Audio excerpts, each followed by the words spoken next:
Setiap orang punya kisah. Haleluya, setiap orang memiliki kisah dan ini adalah kisah tentang Musa. Ini adalah kisah tentang seorang pria yang dipilih tapi tidak terlihat seperti orang dipilih. Tidak peduli bagaimana kelihatannya di awal. Tidak masalah jika Anda terlihat sangat kacau. Tidak masalah jika Anda merasa seperti berada di dalam lumpur. Ketika Anda mengalami perceraian, ketika Anda menangis saat tidur di tempat tidur Anda, ketika impian Anda hancur, itu tidak masalah. Anda berada di tempat gelap dan Anda tidak tahu apa-apa. Anda tidak tahu nasib Anda, tidak melihat masa depan, tidak melihat apa yang terjadi. Sungguh Tuhan melihat Anda. Saya ingat saya mengenakan piyama ketika pertama kali saya pergi ke kebaktian gereja. Kebaktian gereja pertama saya mengenakan piyama. Saya masih hidup dalam depresi. Saya menemukan Yesus, tapi depresi itu masih ada. Rasa ingin bunuh diri telah hilang. Ada sedikit cahaya di ujung sana. Tapi saya masih mengenakan piyama saya dan saya duduk di ujung bangku dengan perasaan kacau. Dan saya ingat ketika melihat semua orang di gereja, mereka mengangkat tangan dan menyembah. Dan mereka semua kelihatan menikmatinya. Kecuali saya. Pernah Anda merasa seperti itu? Semua orang terlihat lebih baik dari Anda.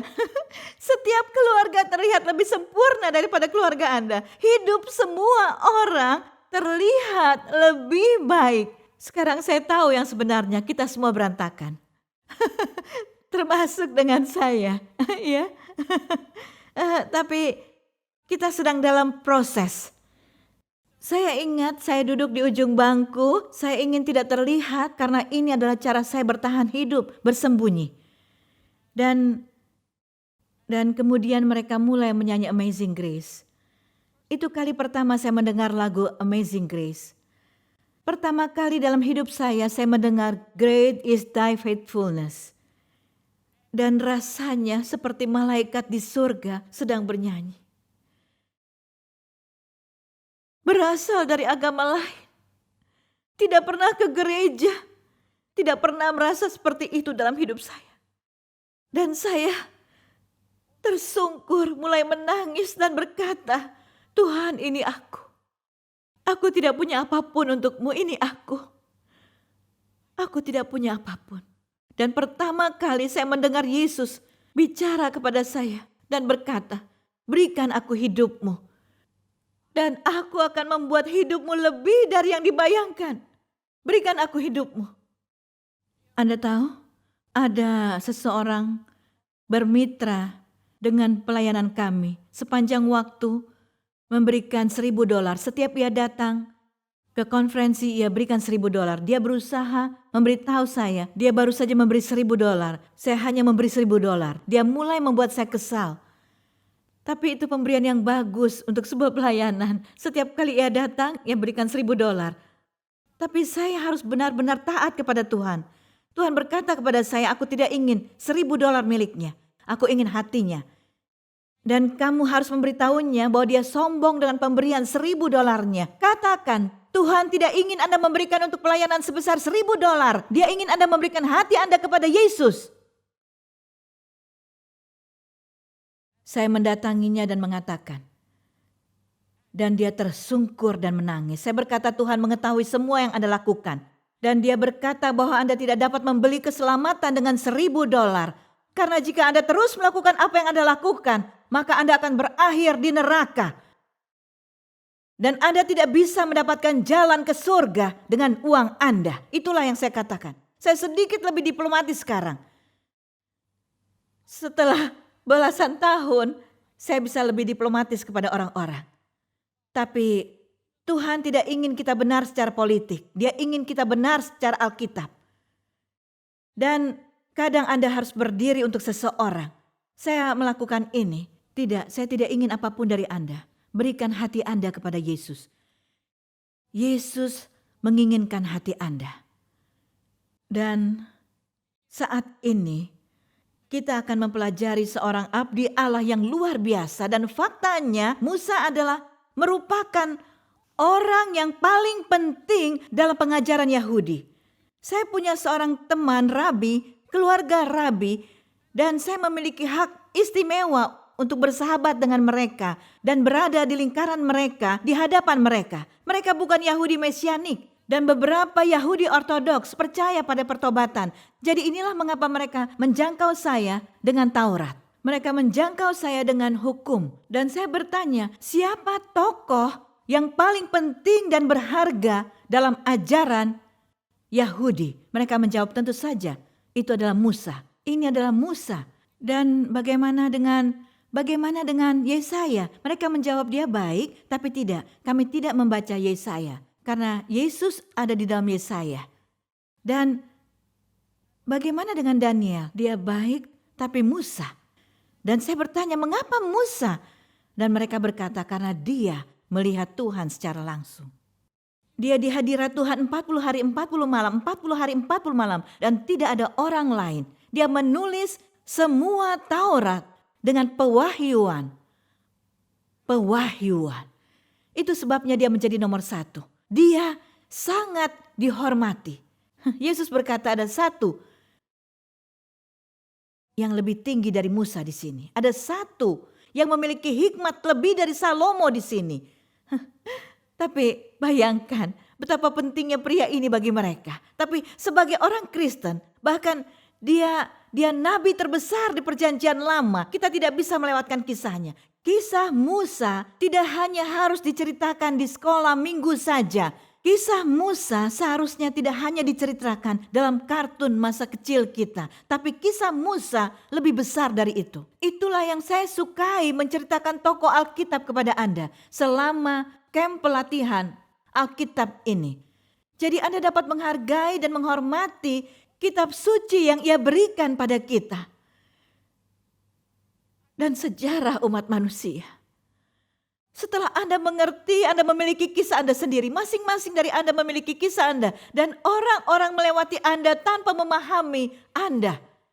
Mengapa Anda melakukan itu? Mengapa tertawa? Mengapa berkata seperti itu? Mengapa memiliki aksen seperti itu? Mengapa rambut Anda seperti itu? Mereka tidak mengerti. Kecuali mereka tahu kisah Anda. Dan Anda harus menghormati kisah orang lain. Ketika saya bertemu teman-teman Yahudi, saya menghormati kisah mereka. Ketika saya bertemu orang-orang di jalan, ketika kami melakukan pelayanan ke pedalaman dan melayani pelacur dan pengedar narkoba dan mucikari, kami merasa terhormat mereka menerima kami. Itu hak istimewa. Kami tidak menganggap kami melakukan kebaikan karena kami hidup dari pengampunan. Hari itu saya mengenakan piyama. Dan saya melihat diri saya dengan piyama. Tetapi Tuhan melihat saya dalam pakaian imamat saya. Ya, orang-orang melihat Anda kacau. Tapi Tuhan melihat Anda dengan pakaian imamat Anda. Tuhan melihat Anda mengkhotbahkan Injil. Tuhan melihat Anda. Hidup Anda adalah film pemenang Oscar bagi Kristus. Tuhan melihat akan menjadi apa Anda nantinya. Dia percaya pada Anda. Lebih dari Anda percaya pada diri sendiri. Dan Musa adalah anak yang tidak diinginkan. Dia tidak diinginkan. Mereka tidak menjalani tes USG. Mereka tidak tahu apakah anak itu perempuan atau laki-laki. Tapi jangan pikir bahwa orang tua mereka tidak berdoa. Oh, saya harap ini bukan laki-laki. Saya berharap ini perempuan karena jika laki-laki akan terbunuh. Anda harus melihat ceritanya. Bayangkan seorang ibu yang hamil 9 bulan dengan ketakutan, cemas, dan juga siksaan. Seorang ibu yang terus berjuang, apa yang akan keluar dari diriku dan apa yang akan terjadi pada bayi itu. Itu adalah ibu Musa. Ya, kita hanya melihat ibu Yesus dan sering mengabaikan para ibu lainnya. Ya, mereka mengalami rasa sakit yang krusial dalam hidup mereka. Jadi saya ingin mulai dari Keluaran pasal 2, seorang laki-laki dari keluarga Lewi kawin dengan seorang perempuan Lewi. Mengandunglah ia dan melahirkan anak laki-laki. Ketika dilihatnya bahwa anak itu cantik, disembunyikannya selama 3 bulan. Tetapi ia tidak dapat menyembunyikan lebih lama lagi. Sebab itu diambilnya sebuah peti pandan, dipakalnya dengan gala-gala dan ter. Diletakkannya bayi itu di dalamnya dan ditaruhnya peti itu di tengah-tengah teberau di tepi sungai Nil. Kakak perempuannya berdiri di tempat yang agak jauh untuk mengawasinya. Maka datanglah putri Firaun untuk mandi di sungai Nil, sedang dayang-dayangnya berjalan-jalan di tepi sungai Nil. Lalu terlihatlah olehnya peti yang di tengah-tengah teberau itu. Maka disuruhnya hamba perempuan untuk mengambilnya. Ketika dibukanya, dilihatnya bayi itu dan tampaklah anak itu menangis. Berbelas kasihanlah ia dan berkata, tentulah ini bayi orang Ibrani. Bertanyalah kakaknya kepada putri Firaun, akan kupanggilkah bagi tuan putri seorang inang penyusu dari perempuan Ibrani? Sahut putri Firaun kepadanya, baiklah.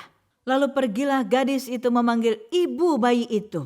Maka berkatalah putri Firaun kepada ibu itu, bawalah bayi ini dan susukanlah dia bagiku, maka aku akan memberimu upah. Dia menyusui bayinya tapi mendapatkan upah. Dia mengambil bayi itu dan menyusuinya. Ketika anak itu telah besar, dibawanyalah kepada putri Firaun yang mengangkatnya menjadi anaknya. Dan menamainya Moshe, Musa, sebab katanya karena aku telah menariknya dari air. Ya, ketika kita melihat kehidupan daripada Musa sangat luar biasa, bahwa dia seharusnya tidak hidup, benar? Kita tahu kisahnya. Dia adalah bayi ajaib. Lebih jauh lagi, Tuhan punya tujuan untuknya. Anda lihat, tidak peduli berapa banyak iblis yang mencoba untuk menggugurkan mimpi, mencoba untuk menggugurkan anak, mensabotase. Apa yang akan terjadi pada bayi itu ketika Tuhan telah memilih dia? Tapi di sini ada bayi yang ingin dibunuh. Lalu apa yang akan terjadi pada bayi itu? Bahwa Tuhan sedang membuat janji ilahi yang sempurna untuk bayi itu, untuk dirawat dan bukan untuk dibunuh. Dan beberapa dari Anda duduk di sini dan menunggu kapan alarm dari surga berbunyi untuk waktu Anda. Tidak peduli berapa usia Anda, ada alarm berbunyi. Ada waktu yang ditentukan di surga untuk Anda. Dan itu adalah waktu yang ditentukan. Katakan waktu yang ditentukan. Ada waktu yang ditentukan untuk saya. Ya, dan sebelum waktu yang ditentukan tidak akan terjadi apa-apa. Ketika waktu yang ditentukan tiba, tidak ada yang dapat melawannya. Dan kemudian apa yang terjadi? Pada waktu itu ketika Musa telah dewasa, ia keluar mendapatkan saudaranya untuk melihat kerja paksa mereka. Lalu dilihatnya seorang Mesir memukul seorang Ibrani, seorang dari saudaranya itu. Ia menoleh ke sana ke sini dan ketika dilihatnya tidak ada orang, dibunuhnya orang Mesir itu dan disembunyikan dalam pasir. Ketika keesokan harinya ia keluar lagi, didapatinya dua orang Ibrani tengah berkelahi. Ia bertanya kepada yang bersalah itu, mengapa engkau memukul temanmu? Tetapi jawabnya, siapakah yang mengangkat engkau menjadi pemimpin dan hakim atas kami? Ya Tuhan, apakah engkau bermaksud membunuh aku seperti membunuh orang Mesir itu? Musa menjadi takut sebab pikirnya, tentulah perkara itu sudah ketahuan. Ketika Firaun mendengar itu, dicarinya ikhtiar untuk membunuh Musa, tetapi Musa melarikan diri dan tiba di tanah Midian. Lalu ia duduk di tepi sebuah sumur. Adapun imam di Midian mempunyai 7 anak perempuan. Mereka datang menimba air dan mengisi palungan-palungan untuk memberi minum kambing domba ayahnya. Maka datanglah gembala-gembala yang mengusir mereka. Lalu Musa bangkit menolong mereka dan memberi minum kambing domba. Ketika mereka sampai kepada Rehuel, ayah mereka, berkatalah ia, mengapa selekas itu kamu pulang hari ini? Jawab mereka, seorang Mesir menolong kami terhadap gembala-gembala, bahkan ia menimba air banyak-banyak untuk kami dan memberi minum kambing domba.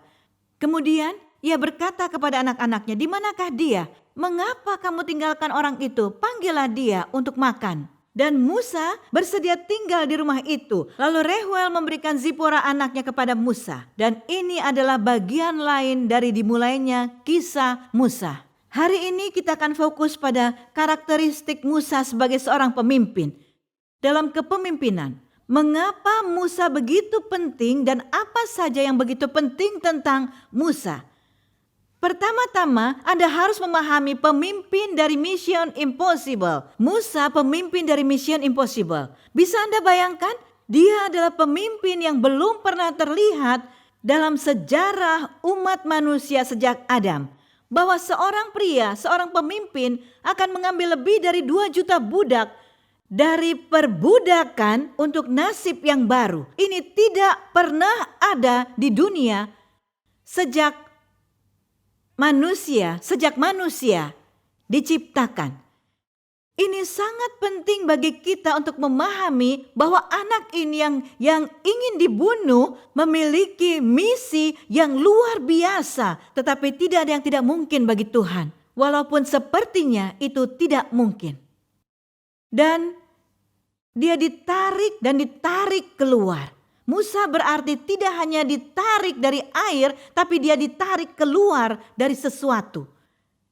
Dan dalam karakternya, Anda perlu melihat dalam kitab suci bahwa ada ketakutan. Dia bukan pemimpin sempurna, dia juga tidak memiliki segalanya, tetapi semua yang telah dia lalui adalah panggung kepemimpinannya.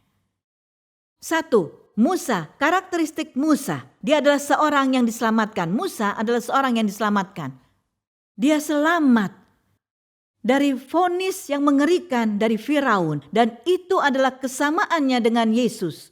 Ingat Herodes dan Firaun, karakter mereka sangat mirip sebagai diktator, pemimpin yang kejam pada zaman mereka. Dan kita melihat roh Lewiatan adalah kerajaan Lewiatan. Mungkin Anda belum banyak mendengarnya di gereja-gereja, ditampilkan pada Firaun dan Herodes. Mereka adalah pemimpin yang sangat rasis, sangat antisemit, pemimpin yang sangat haus darah. Dan ini ketika kita membuat film tentang semua ini, bukan Charleston, siapa? Heston, benar.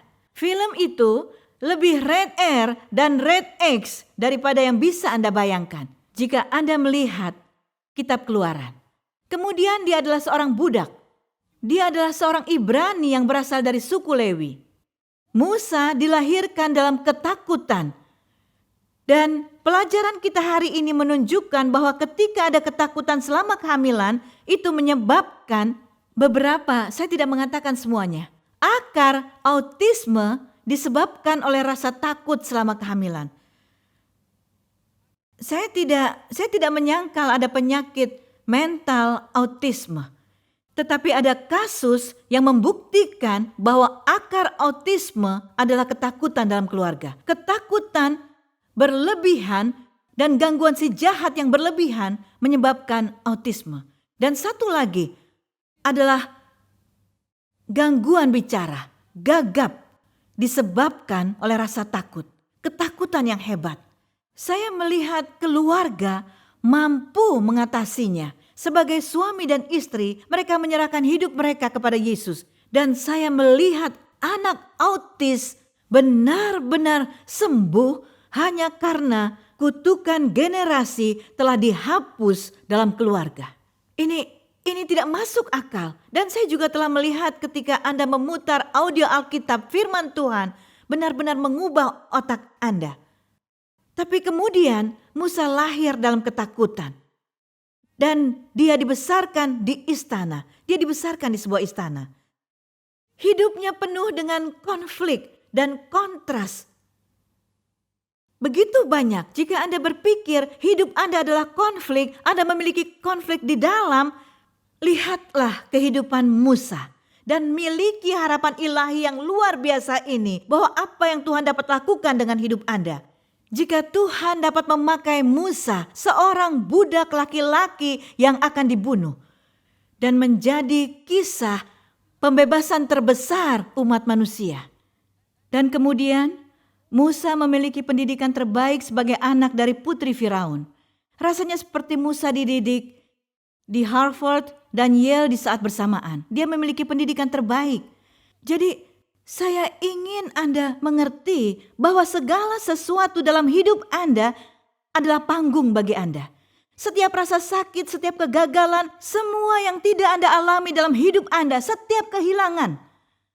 Semua yang telah Anda lalui dalam hidup Anda adalah panggung bagi Anda. Beberapa dari Anda berusaha keras untuk memperbaiki dan melarikan diri dari masalah Anda. Tapi saya ingin memberitahu Anda, saya lari dari negara saya 5.000 mil jauhnya. Saya lari dari masa lalu saya lari dari asal saya, lari dari segalanya. Sampai saya datang kepada Kristus dan saya berdamai dengan masa lalu saya, berdamai dengan budaya saya, bahkan mulai berdamai dengan orang sekitar saya. Kembali kepada mereka untuk menyampaikan pesan Tuhan ketika saya di penjara. Dan saya berdamai dengan masa lalu, saya tidak bisa memiliki kesempatan itu. Jadi kesaksian Anda adalah pelayanan Anda. Dan inilah yang sesungguhnya terjadi pada Musa. Dia lari. Dia berada di istana, tapi dia seorang budak. Dia dibesarkan seperti putra seorang putri Firaun, seperti pangeran. Tapi dia masih anak laki-laki Ibrani. Tidak bisa menyesuaikan diri. Dia tidak bisa melakukannya. Dia tidak bisa diterima. Dia berbeda. Dan kemudian dia harus menghadapi kenyataan. Dan Tuhan memakai dia untuk membebaskan umatnya. Musa memiliki kualitas kepemimpinan. Anda harus mulai melihat, pertama-tama dia adalah seorang pembela dan penyayang. Apa yang terjadi? Dia kembali ke bangsanya. Tuhan peduli terhadap mereka. Di sini di dalam kitab suci memberitahu Anda mengapa Tuhan memilih Musa. Kepribadiannya sungguh menakjubkan. Masalah itu harusnya bukan urusannya, tapi dia ikut campur, ya kan? Seorang kepala budak memukuli seorang Ibrani. Jadi ya, dia melakukan pembunuhan, tapi Anda harus paham dia membela seseorang yang lemah. Dia membela seseorang yang tidak bisa membela dirinya sendiri. Dia mengambil inisiatif untuk membantu seseorang. Dia bahkan tidak memikirkannya. Dia segera melakukannya. Dia adalah seorang pembela dan dia penyayang. Musa membela yang lemah. Dan juga pembawa damai. Ketika Musa melihat dua orang Ibrani berkelahi, kalian adalah saudara. Kenapa? Dan kemudian itu menjadi bumerang. Lihat, ketika Anda menonjol, ketika Anda mulai melakukan sesuatu yang diperintahkan hati Anda bersemangat. Anda akan mendapat reaksi balasan. Jangan berpikir jika membantu yang lemah dan memberi makan orang miskin, memberi pakaian kepada orang-orang yang membutuhkannya, semuanya itu akan berjalan mudah dan lancar. Tidak. Bahkan membantu orang itu sulit. Memperbaiki orang itu sulit. Masalah semua orang sangat kacau. Sangat kacau. Urusan siapapun, saat Anda mulai berurusan dengan orang, Anda berurusan dengan lumpur. Dan tangan Anda akan kotor. Dan dia pembawa damai. Ketika melihat orang Ibrani berkelahi, mengapa berkelahi? Kalian bersaudara. Dan dia diusir dari sana. Salah satu dari mereka berkata, kau akan membunuhku juga? Anda lihat ada yang membahas masa lalu. Dan sekarang Musa harus menjadi orang buangan. Dan dia kabur. Dia kabur dari rumahnya. Dia pernah tinggal di istana, sekarang lari dari istana. Dia berusia 40 tahun untuk pergi ke padang gurunnya sendiri. Sebagai orang buangan, sebagai orang asing. Dia mengambil inisiatif, bahkan di tempat pengasingan itu, Musa menyelamatkan gembala dari serangan gembala lain. Dia tidak berkata, aku sudah cukup membantu orang, ini bukan urusanku. Lihat apa yang terjadi, aku mencoba membantu seseorang dan akhirnya begini, ya kan? Dia tidak mengatakan itu. Dia masih berlari untuk membantu orang lain. Kasih selalu percaya, kasih selalu bertahan. Ketika Anda memiliki kasih Kristus, Anda tidak berkata, saya sudah cukup membantu orang. Mereka menggigit lagi, bergosip lagi. Mereka memfitnah lagi, saya tidak akan membantu siapapun lagi. Itulah kepahitan, itu kebencian. Anda membantu, Anda mengalami penganiayaan. Anda membantu, mengalami penganiayaan. Membantu, mengalami penganiayaan. Anda terus melakukannya. Begitu banyak orang mulai melayani. Pada saat penganiayaan datang, mereka menyerah. Seolah berkata, saya tidak dipanggil untuk ini. Ya, Anda dipanggil untuk itu. Anda akan dihianati, dianiaya. Anda akan ditikam dari belakang. Itulah bagian dari rencana. Tapi berbahagialah mereka yang dianiaya.